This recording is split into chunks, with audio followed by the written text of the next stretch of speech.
তো welcome guys, মই এটা নতুন ব্লগত আপোনাক স্বাগতম জনাইছোঁ। মই এতিয়া বৰ্তমান আছোঁ তেজপুৰ মহাভৈৰৱ মন্দিৰত। ইয়ালৈ অহা এটা কাৰণ হ'ল মোৰ বাইকৰ আগত পৰি সাপ এডাল মৃত্যু হৈছিলে। তো মাহঁতেও ক'লে চাকি এগছ জ্বলাই দিবি, সেইকাৰণে মই বোলো চাকি এগছ জ্বলাই যাওঁ। মন্দিৰত মই এতিয়ালৈকে অহা নাই, এইটোত ফাৰ্ষ্ট টাইম আহিছোঁ, তাকে চাই যাওঁ মন্দিৰটো। সেয়ে ভোলে বাবাৰ দৰ্শন কৰিলোঁ, কৃষ্ণ। তাৰপাছত এইখন দোকান মই চাকি লৈছিলোঁ। তো গাইজ, এইটো মোৰ ফাৰ্ষ্ট ব্লগ, মই এনেই বনাই চাইছিলোঁ। চ' কিবা ভুল ভ্ৰান্তি হ'লে ক্ষমা কৰি দিব। মই আগতে ব্লগ বনাই পোৱা নাই তেনেকৈ। তো আহিয়ে আপোনাৰ গেটখন কিন্তু ধুনীয়াকৈ বনাইছে, মই ভাল লাগিল চাই।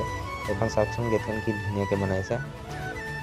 গাইছ, আজি ইয়াত ভিৰো বহুত, চাকি জ্বলোৱা বহুত মানুহ আহিছে, যিহেতু আজি সোমবাৰ হয়। তাকে আহি গোটেই মই ভিউটো আপোনালোকক দেখুৱাই আছোঁ। আহিয়েতো প্ৰথমতে আপুনি শিৱ বাবাৰ মূৰ্তি এটা পাব, সেইকাৰণতে বহি থকা। ধুনীয়াকৈ গঢ়ি তুলিছে, কি ধুনীয়া মূৰ্তি। তো এইটো চাইডে আপোনাৰ পাৰ চৰাই, ইয়াত পাৰ চৰাই বহুত পাব দেই। মন্দিৰত বুলি ক'লে পাৰ চৰাই থাকেই। তো ইয়াত পাৰ চৰাইটো সংখ্যাটো অকণ বেছি বাৰু। তো নেক্সট টাইম বনালে মই ভালকৈ বনাম, গোটেই ভিউটো দেখুৱাই দিম, গোটেই ভিতৰ বাহিৰৰ চব ভিউ মই দেখুৱাই দিম। তো এতিয়া মই বৰ্তমান বাহিৰৰ ভিউটোৱে দেখুৱাই আছোঁ। মোৰ ইয়াত আহি পেলাই পাৰ চৰাইকেইটা ধুনীয়া লাগিছে, বহুত ভাল লাগিছে। চাওক কি ধুনীয়াকৈ খাই আছে, মই দেখুৱাই আছোঁ ভালকৈ।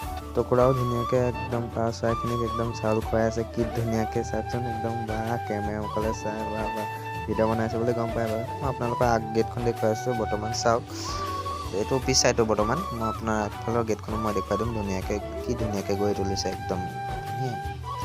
এইফালে এইটো প্ৰথমতে চাওক, গণেশ বাবাৰ দুফালে দুটা মূৰ্তি লগাই থোৱা আছে। এইখন গেটখন কি ধুনীয়া বনাইছে চাওক গাইছ, আপোনালোকে সময় পালে আহিব এবাৰ।